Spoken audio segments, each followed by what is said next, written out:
ওরে বাচ্চা আসিফ নজরুল, ওর কারণে এখন পর্যন্ত কোনো বিচার নিশ্চিত হয় নাই। আওয়ামী লীগ বাসে আগুন দেয়, বলে দুর্বৃত্তরা করেছে। আওয়ামী লীগ গান পাউডার দিয়ে মানুষ মারে, বলে দুর্বৃত্তরা করেছে।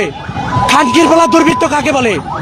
আসিফ নজরুল সাবধান হয়ে যা, তোকে রাস্তায় ঝুলাবো, তোকে রাস্তায় ঝুলাবো। আওয়ামী লীগের বিচার না হলে তোকে রাস্তায় ঝুলাবো। আমাদের জুলাইও কোনো অস্ত্র ছিল না হাতে, আপনারা জানেন। এখন আমরা নিরস্ত্র পেয়ে আমাদের উপরে অতর্কিত যে হামলা করলো পুলিশ বাহিনী, এটার বিচার কার কাছে চাইবো? ইউনূসের কাছে? ধ্বজভঙ্গ আসিফ নজরুলের কাছে? শুয়োরের বাচ্চা আসিফ নজরুল, ওর কারণে এখন পর্যন্ত কোনো বিচার নিশ্চিত হয় নাই। শুয়োরের বাচ্চা, গাদ্দারের বাচ্চা এখনো রাষ্ট্রে বসে আছে, কতগুলো বাম কুকুরের বাচ্চা বসায় রাখছে। আওয়ামী লীগ বাসে আগুন দেয়, বলে দুর্বৃত্তরা করেছে। আওয়ামী লীগ গান পাউডার দিয়ে মানুষ মারে, বলে দুর্বৃত্তরা করেছে। খানকির বলা দুর্বৃত্ত কাকে বলে? আসিফ নজরুল সাবধান হয়ে যা, তোকে রাস্তায় ঝুলাবো, তোকে রাস্তায় ঝুলাবো। আওয়ামী লীগের বিচার না হলে তোকে রাস্তায় ঝুলাবো।